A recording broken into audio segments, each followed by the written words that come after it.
if you want to redirect, jump in, and I'll go with the flow, man. I'm good with the flow. Cool. So whatever. Perfect. Love going with the flow. Well, all right, guys. This is Tim Lauer with the Tim Lauer Podcast. We are live in Island Time Studios. We got a special guest with us today, Joey Hipp, with Hip Health. Hip Health. That's catchy. I like it. Hip Health and many other things, but we'll get into that. Joey, take a minute and kind of tell us about yourself. Hey, man, I've been around on this earth for a minute or two. I'll be 63. I'll be 64 actually this year. Married for 42 years. I have 7 grandchildren from 22 to newborn. So We've got them all spread out. We live in the beautiful city of Gulf Shores, Alabama. We have a lot of background of life, and I'm sure we'll get into all that. Absolutely. Well, great. Thanks for coming on today. As you know, the gear towards this show is more entrepreneur driven. And part of that is, entrepreneurs go through struggles in their business. They got to kind of bring their business, their family, financials, everything all together into one. Yeah. And I think you're the perfect guest to kind of talk through that. So tell us a little bit about Hip Health. Well, Hip Health kind of started, we fell into it. So it's not something we planned, not something I said, I'm gonna start a business with Hip Health. And it's not that difficult. It's just my last name. Okay. So we don't focus on getting your hip healthy, but we focus on your entire body. So it's mainly about losing weight, getting off medications, improving energy, sleep, having a better lifestyle, a healthier lifestyle. We focus on anybody from teenagers. We help them from being bullied in school because they're overweight, losing weight, feeling good, wearing trendy clothes, to anybody in their 20s, 30s, 40s, 50s, and even we have clients in their 70s and 80s that are immobile, arthritic. We get them off medications, get their weight lower. All of a sudden, boom, they have an active lifestyle. So, it's pretty easy. It's not about going to the gym. I'm not a personal trainer. Okay. But what I do is I'm going to help you line out your nutrition, and we're going to get you moving in the right direction really, really fast. Okay. Awesome. That's great. What got you into that? Man, I was 75 pounds overweight. I told you I was a pastor at that time, and I gained a lot of weight. Everybody was bringing me cakes and pies and cookies. Okay. His grandma said, man, you got to taste it. You got to tell us what it tastes like. And so, man, I gained 75 pounds, and I said, man, this is just ridiculous. I was about to pass out at 7:30 every night. I was very lethargic, didn't have any energy. I played sports my whole life, and I got all these grandkids saying, Papa, I want you to, be my coach and come play ball with me and do this and do that. And I was like, man, let's watch a movie. Let's sit on the couch where it's cool. And I said, man, this is not the life I was created for. And I know you believe this, and I believe this, Tim. All of us are created for and destined for a great life. Now, whether we tap into it or not, that's totally up to us. And I'm sure we'll dive into that a little bit. But, I realized that there was more than what I'd become. And I was going down the wrong road. I needed to shift gears. I needed to make a change in my life. And you know what? I got on a plan. I got healthy. It was mainly nutrition. I lost weight. And then I had everybody in the weather ask me, man, what are you doing? How'd you do it? I've tried everything. So I kind of fell into it. I was going to start with 4 or 5 of my family members. Well, it branched out in the last 6 years to about 1,800 people around the country. So that's huge. It's grown quite exponentially. Awesome. So doing that and kind of coming from that background, what motivates you to continue down that path? I think motivation for me is based out of just a love for people. My mantra in life has always been, you got to go back to my background because I was raised by an alcoholic. My grandfather's alcoholic. My great-grandfather's an alcoholic. It's a very abusive background. I played sports. My daddy was very harsh on me. And so it was all about winning. So, I remember the greatest game I ever had in football. I had scored 6 touchdowns in one game. Every way you can score them. I scored throwing, running, receiving, returning, punts, and kickoffs. Every way you could, even an interception return. I scored every way, and we lost by 1 point. Wow. And my dad was probably the harshest he'd ever been to me. Called me a loser, said I'd never amount to anything. And so I've always been for the underdog. The guy that don't think he can do it. And so my heart has always been to encourage, inspire, and to help others. So that's still what I live for today, is understanding that there's greatness inside everybody. Now, life happens, And so we cover that up. We don't think anymore. When we were a little kid, I want to be an astronaut. We have big dreams, but the older we get, we got bills, we got struggles, we got debt, we got life, we got problems, and we forget those dreams and we cover those dreams up. And in the graveyard, there's a lot of untapped potential. Dead dreams are there. And so I just want to awaken people's dreams, let them know greatness is possible. That's awesome. That's awesome. When have you ever held a 9-to-5 job? I owned some businesses, and so that was more than a 9-to-5 job. You know how it is when you own your own business. So, but as far as working for somebody else, very few and far between times. I think I did one time, and my dad told me, you go get a job. And I was like 16 years old, and I was playing sports. So after practice, he said, you go get a job. I said, okay, well, I don't get off till like 5 or 6 o'clock. Yeah. And so I went to, I think it was a Winn-Dixie or something. It was a grocery store back in those days. And I went and applied. The guy hired me on site. And so I came home and told my dad I got a job, and he made me quit the next day. Only thing I've ever quit in my life. He said, man, you can't make any money working for somebody else.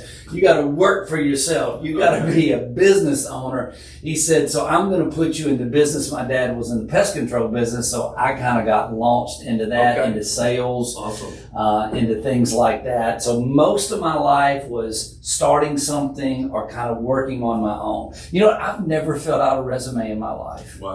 Ever. And I'll be 64 this year. I've never filled out a resume. I've never, the only application was when I was 16 years old. That's the only time I've ever turned in an application for a job. Great. Okay. I was 16. That's awesome. That's awesome. So what do you say to people out there that are A, young kids thinking about starting their own business when they get out of school, or B, somebody who's been in the grind, like myself? I was in the grind for 12 years in the restaurant business till I finally was able to break out, and it changed my life. So what do you say to those folks? I'd say, first of all, find out what you love. Uncover that, discover that, because you can be in a job forever that you do it. It starts out, you may like it, but now you hate it. Seasons change as you get older. Things are more important at different stages in your life.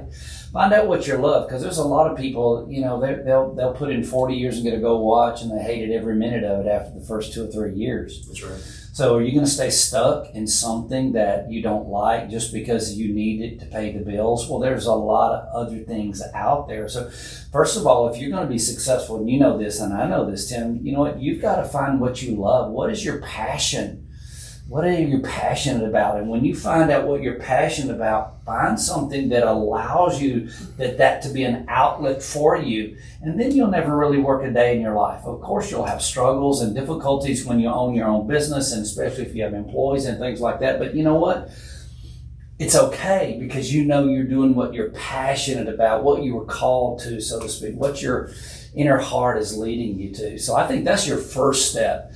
And then you better surround yourself with some people that's been down the road before. You know what I'm saying? You don't just launch out and say, hey, man, I'm quitting my 9-to-5 and, I'm quitting the security of the job and insurance and everything else. You know what? Find somebody who's been down that path. Get a mentor in your life. I think so many people, they think that they know it all in this the day of Google, but there's something to be said for having a conversation with someone who's wiser, who's been down the road, who can guide you, who can direct you, who can lead you. And you know what? He can hold you accountable to things. When you say something, you know what? I used to tell young men, they said, man, I want to come hang out with you. I want to travel with you. I said, okay, great. I said, now you understand what that's going to be, right? That's what that's going to be like. Yeah, man, we're going to be buds. We're going to be out. I said, no, we're not. I said, because a friend will love you the way you are, but a mentor loves you too much to leave you like you are. So that means I'll stretch you. That means I'll ask you conversations, and I'll challenge you on some things that you're doing and ask you why you're doing that. And I said, are you up for that? I said, I'm not here to be harsh, but if you want me to help you get from point A to point B, there's got to be some directional conversations in that scope of that. Absolutely. And so find a mentor in your life. So I think those are the 2 key things. And the third thing I'll say is get the heck out of debt. Yeah. Because you can't do a lot if you're bound up with debt. So, and we didn't plan this. These are just off the cuff. So just off the cuff, I would say those three things. Find your passion, get a mentor, get out of debt, and get a plan, how to get started. Absolutely. I agree. And I'll just put some context on there from my side from my opinion, I know people have the Dave Ramsey side of debt, then they have probably the Grant Cardone side of debt, where it's like you leverage debt. I'd say focus on assets that appreciate in value and cash flow, and it's okay to have debt on them assets as long as it pays for itself. Yes. What's not going to do that is a car or credit a cards. watch or a credit card or those different types of things. Yeah, so course. yeah, you got to. That's what I'm speaking of. Rotating, revolving debt, like a car payment, and because that's going to depreciate. Get it paid off or sell it, get a smaller vehicle and something you pay cash for, so you can leverage that money, like you said, in investments or other things. It's going to make money, not cost you money, and definitely credit card debt with the interest rates and everything else. I was in credit card debt for probably 10 years, worst 10 years, and finally when I got out of it, I was like, I'm never using a credit card again. Praise the Lord.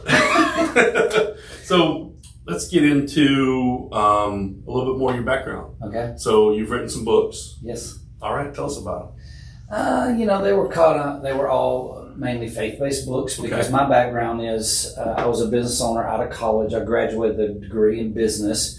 So after I got out of college, I went into business because my background, my dad had pest control business. Yeah. And so I got into that, had a pest control business. So I had one in Alabama and Mississippi. We worked two different states. I had my state license. Was it HIP Pest Control? It was at that time. It was called Quality Exterminators. But my dad owned one called HIP Pest Control. He sure did. He sure did back in the day. So, and then we morphed into more termite and wood destroying organization. And then we also got into foundation raising because on the Mississippi Gulf Coast, especially in Mississippi, lower Alabama, like grandmama's house up on piers. It wasn't on slabs in those days. The floors would shake, so we'd elevate them. And so we got into that. I left that. God called me to travel the world and speak and encourage other people. So I went in the ministry. So we traveled for about 19 years, literally around the world. Wow. And out of that time, one of my mentors told me, he said, man, there's books inside you. There's stuff inside you that people need. You got to share people with it. So the first book I wrote was called Get a Life, A Prayer Life. Okay. And it's in 31 chapters. So because you got to speak to me fast, dude, when I'm reading a book, the longest chapter is 5 pages. So it was almost like, you can read a couple pages and you got something, and that's what I'm going to apply to my life that day. The next book I wrote was called Turning Trash into Treasure. And that was more of a really broad spectrum. How, no matter how much trash your life has been, one change, one shift, one situational move could shift the trajectory of your life, and you go from trash to treasure. And so I really talked about that from a biblical standpoint and principles. And then I wrote another little book after that, a little mini book. But those are kind of the backgrounds of my books. Okay. Any specific stories in those books that are... Yeah, the turning trash to treasure was a unique one, and that came out of me going to the dump. Okay. So I had this old lawnmower that was rusted out, man. It wouldn't crank. The pistons were shot. The wheels were, the handlebars were all jacked up. So I put it in the back of my pickup, and back in those days, you took it to, I call it the dump, and probably the landfill is probably a better term. And so I took it to the landfill, and I backed up, and I'm unloading some other trash and stuff. Well, in this older gentleman, he backs up his truck beside me, and I'm grabbing this old lawnmower, and I'm about to fling it off the back of my truck. And he said, whoa, son, what are you doing? I said, well, I'm going to get rid of this old lawnmower. And he said, why?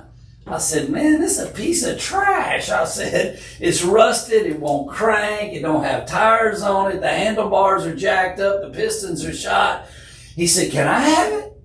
I said, you want this piece of trash? He said, son, you're looking at it all wrong. He said, it's only trash in your hands because that's the way you see it, but in my hands, he said, I'm going to take those pistons out and I'm going to redo them. He said, I'm going to sandblast the mower. I'm going to put new wheels on it. I'm going to put new ball bearings on it. I'm going to take and I'm going to shine that up, put chrome on the handlebars. He said, man, that thing is going to be a fine oiled machine when I get through with it. And what you call trash now, you give me a little bit with it. Let me work with it and work on it. You'll call it treasure before long. And I got to thinking about that, trash in one man's hand. So, you can work for one boss and he thinks you're trash.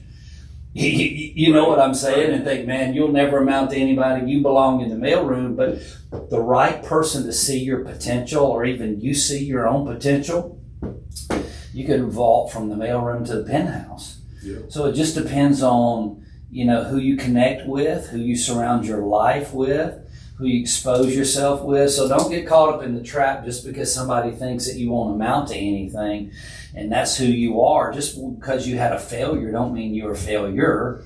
You know what? You got to surround yourself that people see your value. I had a mentor one time tell me, don't go, where you're tolerated, go where you're celebrated. So you want to go and surround yourself with people that see your value and celebrate that value of it and elevate you, not keep you down to where you are. So there was a scripture in the Bible that showed that out. And I don't know if you want to go down the road or not. But anyway, I showed this guy how to one person he was trash. Yeah. His former basically employer, he was in the army of, but in David's hands, he was treasure. He led him to victory and he was highly promoted. So, your life can turn quickly in the right hand. That's a great point analogy, and I bet that's an awesome book to read. So much in business and even in life, it's about something, I say mindset, which is absolutely pretty much the same thing, having that different mindset. How difficult is that when you're an entrepreneur or when people are telling you, no, or maybe putting you down a path that you shouldn't be going down? What are some of the ways people can get through that? I think you have to have some type of routine. For me and a lot of leaders, you've heard this term, people have morning routines. There are things that they do to set their mind moving in a positive direction. Because if you're just watching news all the time, you're watching CNN and Fox News and all this stuff, I should watch it more, but I don't. Because there's so much negativity in it. And then what everybody else is saying. So I've got to filter that and I've got to wash that out. So every morning I get up and I have a routine. So I get up and I eat a healthy breakfast. So I get my body moving. And then I have some downtime where, people may have a meditation or prayer or whatever that looks like, quiet time. So I still myself for a few minutes and I meditate and maybe put some soft music on and get my mind moving in the right direction. Then I read some scriptures that are positive, get me going in the right direction. Then I go to the gym and I work out and I get my body moving in the right direction. And then on the way to the gym, I'm listening to podcasts, something that's powerful, something that's upbeat, something that's business oriented, and people out there, whether it's Ed Milet or this one or that one or Bob Heigl. So these are great high-level leaders, and there's tons of them out there. To fill your mind to people you can be mentored by people without having somebody meet with you personally through their books, through their podcasts like you're doing right now. There may be some people that you're mentoring, Tim, that you may not meet in person, but they're listening and watching your podcast. They're hearing you and your guests, and they're getting encouraged, and they're shifting the trajectory of their life by the decisions they're making. Oh, man, I can do that. Man, I can believe that. Man, I can go that direction. So there's a lot of negativity in this world, and if you give into that, you'll be like 99% of people in this world. But if you don't believe that and believe that there is a better life for you and greater things for you, and surround yourself with the right people and put your mindset in the right frame of mind, you know what? You can do the impossible. The 4-minute mile was, everybody said it couldn't happen until Roger Bannister proved them wrong. And after Roger Bannister broke it, it's just like boom, boom, boom, boom, boom, boom, boom, dominoes, because somebody showed them this can be done. And all of a sudden, everybody's belief, well, if he can do it, I can do it. And that's what you're talking about. And me is being an entrepreneur, changing your life. Well, if Tim can do it, my God, why can't I do it? If Joey can do it, why can't I do it, right? I agree. Man, good, great message. It's kind of like garbage in, garbage out. The more CNN, news, everything else that you're putting in, the more garbage you're going to get out, the more positivity, good people around you, surroundings, the more positive you're going to get out of it. And sometimes you gotta prune, just like plants and stuff. We had some crepe myrtles that we never cut back years ago in a house before we moved to Gulf Shores, and it's just like they got really thin and they were not very leafy, and there was no blossoms on them like other people's. I told me, I said, we got to prune these. We got to cut them back. She said, oh my God, you're going to ruin them. I said, no, I won't. I said, promise. So I had a yard guy come in, he cut them back, and they look like crap. I'll just be honest with you. It's like a stub up there, just a nub. He said, I told you he's going to ruin them. Well, man, about a month later, all of a sudden, sprouts came out, and a few months later, they are thick, and they had these beautiful white blossoms on them, and they were so robust. It's like that in life. Sometimes, we have people in our life, and I'm not talking about your wife. Don't go home and say, what, that guy on that podcast with TMO Joey said, man, it's time to prune you out, girl, because you ain't good. But I am talking about negativity, drama-driven, negative Nancy's, Debbie Downers in your life that are always negative. You can't do that. You can't do this. You can't go there. You'll never have that. Dude, there's sometimes you got to have a pruning in your life because if they're not, they may have served you for a season. And I believe this relationships, there's some for eternity, but there are some relationships are only for a season, Tim. Yeah. And you know what? When that season is over and when they're not going in the same direction and when they've served their purpose in your life and you've served your purpose in their life, sometimes it's time to move on. Just like scaffolding. Scaffolding is not part of a building. That's right. But it's used to build the building. But once the building is at a certain level, it's time to remove the scaffolding. It's not part of it. It helps build it, but it's not a part of the building. And some people are like scaffolding. They're there for a reason and for a season. But once that reason and season is gone, then the scaffolding needs to be removed. So, I don't know. What do you think? Reason and season. I just wrote that down. I like it. No, it's important. It's super important as an entrepreneur to continue to keep growing because that's what keeps your fire going inside. And if you're not growing, you're dying. And you got to cut loose the people that are killing you. Well, we say this a lot of times. You can't go somewhere. You have to grow somewhere, right? And the only way you can get from A to B is you've got to grow to that place. You can't just all of a sudden jump and arrive at that place. So you've got to grow. So by growing your mind, growing your spirit, growing your relationships, growing your skill sets, growing all these areas of your life, if you want to achieve certain things, you've got to grow to that place, not just, I want to go over here. Well, it's going to take some growing. It's going to take some work. Absolutely. Well, man, thank you for coming on today. Great inspirational message. As far as hip health, how can people get a hold of you? They just look me up on Facebook, Joey Hipp, HIPP. There's only like one. His profile looks exactly like he looks. Yes. What you see is what you get. Yeah, or I can give you my cell phone number. Heck, man, I can give everybody my cell phone number. It's 251-753-5787. So again, you can look me up on Facebook, Joey Hipp, Instagram. You can look me up there, or you can just shoot me a text, man. Either way, on Messenger. So nice. Let me bring this up real quick. Here it is, right there. Oh yeah, there you go. That's me. There we go. That's me. Oh, I'm already following. Yep. Yeah. See, I did a series. Just finished up today, 4-part series. Little 1-minute things: how to get back up after you've been knocked down. Wow. After you've had some bad news. And that was kind of me before. That was about 6 years ago in Fairhope. And that was me a few months ago on Gulf Shores. Awesome. But I just did a little 1-minute reel series, 1 minute a day, Monday, Tuesday, Wednesday, and Thursday. So you can go to my page and maybe that'll encourage you how to get back up if you've had bad news or been knocked down. That'll encourage you a little bit.